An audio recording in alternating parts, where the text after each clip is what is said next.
নমস্কার বন্ধুরা, তোমরা সবাই কেমন আছো? অবশ্যই তোমরা সবাই ভালো আছো। আজকে আমি আরও একটা নতুন রেসিপি নিয়ে চলে এলাম পিহুর রান্নাবাটি চ্যানেলে। তো বর্ষাকালে তো এখন যখন তখন বৃষ্টি হচ্ছে। বর্ষার দিনে প্রতিটা বাঙালিরই মন চায় সন্ধ্যাবেলায় একটু মুড়ির সাথে তেলে ভাজা খেতে। কেউ কেউ আবার শুধু তেলে ভাজা খেতেও ভালোবাসেন। তাই আবারও আমি পিহুর রান্নাবাটিতে নিয়ে চলে এলাম বর্ষার সন্ধ্যার মুখরোচক ক্যাপসি চিকেন চপ বানাতে কি লাগবে দেখে নাও। প্রথমে আমি চিকেন কিমা নিয়েছি, আপনারা যেমন পরিমাণ বানাবেন সেরকম নেবেন। তারপরে আমি নিয়েছি বেসন পরিমাণ মতো, তারপরে আদা কাঁচা লঙ্কা রসুন বেটে নিয়েছি, এখানে টমেটো পেস্ট নিয়েছি পরিমাণ মতো, ব্রেডক্রাম্ব নিয়েছি অল্প, সরিষার তেল নিয়েছি পরিমাণ মতো,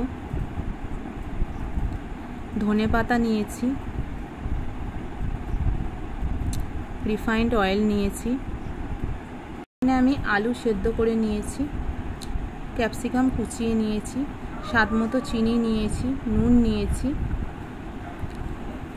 এখানে আমি টমেটো সস নিয়েছি পরিমাণ মতো, ছোট স্টিলের চামচ 1 চামচে হলুদ নিয়েছি, 1 চামচে জিরের গুঁড়ো নিয়েছি, 1 চামচে ধনের গুঁড়ো নিয়েছি, 1/2 চামচে গোলমরিচ নিয়েছি, চিকেন মশলা নিয়েছি 1/2 চামচে, কাশ্মীরি লঙ্কা গুঁড়ো 1/2 চামচে নিয়েছি, গরম মশলা নিয়েছি 1/2 চামচে।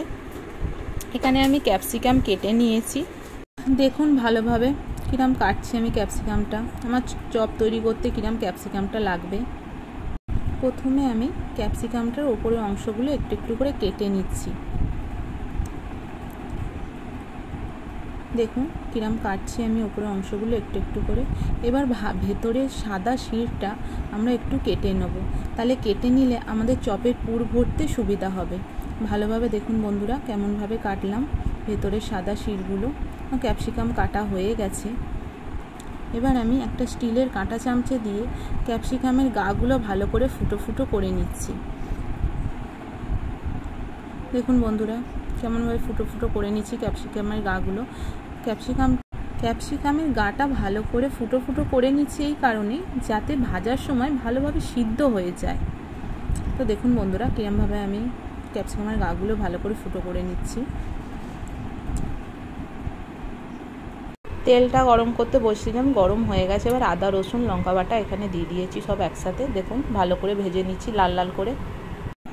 এখানে আমি ক্যাপসিকাম কুচিয়ে রেখেছিলাম সেটাও দিয়ে দিয়েছি, দিয়ে ভালো করে মশলাটাকে ভেজে নিতে হবে। এরম লাল লাল ভাজা হয়ে এলে তারপরে আমরা টমেটো পেস্টটা দিয়ে দেবো, দিয়ে ভালো করে কষাবো।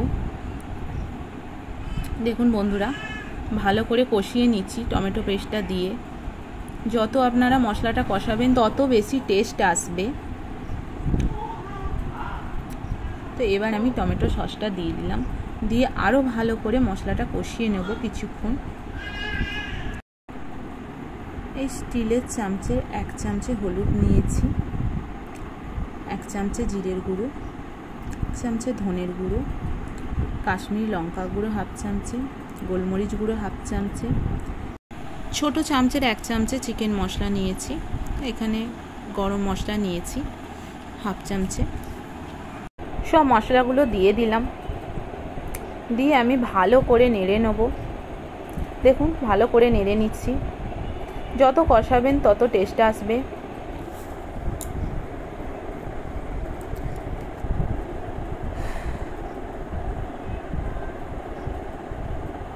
এবার আমি এখানে একটু জল দিলাম, জল দিয়ে ভালো করে মশলাটাকে কষিয়ে নিচ্ছি।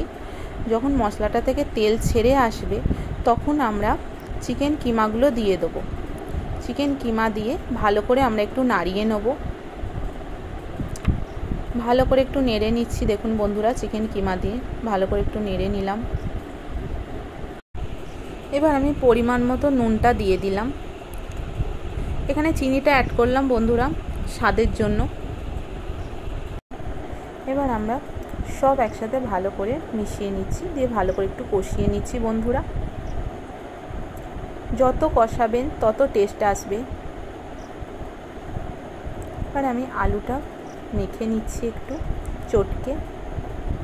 দেখুন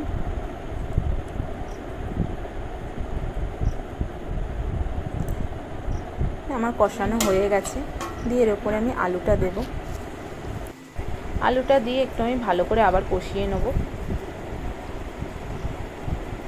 দিয়ে তারপরে আমি ধনেপাতাটা অ্যাড করব। দেখুন বন্ধুরা, এবার আমি ধনেপাতাটা অ্যাড করে দিচ্ছি। পরিমাণ মতো ধনেপাতা আপনারা দেবেন। ধনেপাতাটা দিয়ে আমরা ভালো করে মিক্স করে নিচ্ছি। দেখুন পরিমাণ মতো একটু ব্রেড ক্রাম্বস নিয়েছি। এবার ব্রেড ক্রাম্বসটা দিয়ে দিলাম। ব্রেড ক্রাম্বস এখানে দেওয়ার কারণ হলো পুরটা খুব সুন্দর, বেশ একটু টাইট হয়। ভালো করে মিক্স করে নেব। দেখুন বন্ধুরা, পুরটা কড়ার গায়ে একটুও লাগছে না। দেখুন এরকম শুকনো শুকনো হয়ে গেছে। পুরটা আমি নাবিয়ে নিয়েছি। এবার আমি একটা ব্যাটার তৈরি করছি। বেসন নিলাম একটা গামলি বাটিতে। এবার হাফ চামচে বেকিং সোডা নিলাম। পরিমাণ মতো নুনটা আমি নেব। নিয়ে নিলাম নুনটা। এবার আমি ভালো করে একটু মিক্স করে নিচ্ছি। আমি ছোট 1 চামচে হলুদ দিলাম। হলুদটা এখানে দেওয়ার কারণ হলো চপগুলো ভাজার পরে খুব সুন্দর লাল একটা কালার আসে। তো এবার আমি ছোট চামচের 1 চামচে বেকিং পাউডার দিয়ে আমি ভালো করে মিক্স করে নিয়ে এবার আমি একটু একটু জল দিয়ে ভালো করে ব্যাটারটা ফেটিয়ে নিলাম। দেখুন আমার ব্যাটারটা ফেটানো হয়ে গেছে। তো এবার আমি একটু হাতে তেল নিলাম। এবার আমি চপগুলো একে একে গড়ে নিচ্ছি। পুরটাও আমার ঠান্ডা হয়ে গেছে। দেখুন ভালো করে কিভাবে গড়ছি চপগুলো আমি একে একে।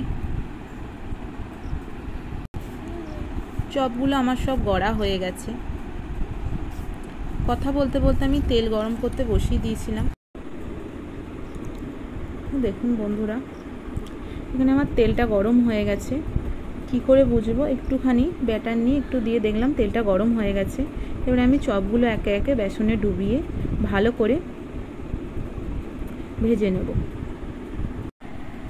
দেখুন বন্ধুরা, চপগুলো আমি ভেজে নিচ্ছি ভালো করে। দেখুন বন্ধুরা, চপগুলো আমি ভালো করে ভেজে নিচ্ছি। চপের গায়ে আমি তেল ছিটিয়ে ছিটিয়ে আমি এপিট ওপিট ভালো করে আমি ভেজে নিচ্ছি। দেখুন তো বন্ধুরা, আমার লাল লাল করে ভাজা হয়ে এসছে। এবার আমি চপগুলোকে সব তুলে নিচ্ছি। দেখুন বন্ধুরা কিরমভাবে তুলছি। আওয়াজ শুনে বুঝতে পারছেন চপগুলো কতটা মুচমুচে হয়েছে। একটা চপ আমি এখানে কেটে দেখিয়ে দিচ্ছি। দেখুন তো দেখুন আমার ক্যাপসি চিকেন চপ রেডি হয়ে গেছে। তো বন্ধুরা, এই রেসিপিটি অবশ্যই বাড়িতে ট্রাই করবেন। যদি ভালো লেগে থাকে কমেন্ট করতে ভুলবেন না কিন্তু। তো এই ভিডিওটি যদি ভালো লেগে থাকে আপনাদের লাইক করবেন, শেয়ার করবেন, সাবস্ক্রাইব করবেন। আজকের মতো আমি এখানেই ভিডিওটি শেষ করছি। অন্য কোনো দিন অন্য কোনো নতুন রেসিপি নিয়ে আবার আমি হাজির হব। ভালো থাকবেন বন্ধুরা, সুস্থ থাকবেন। টাটা।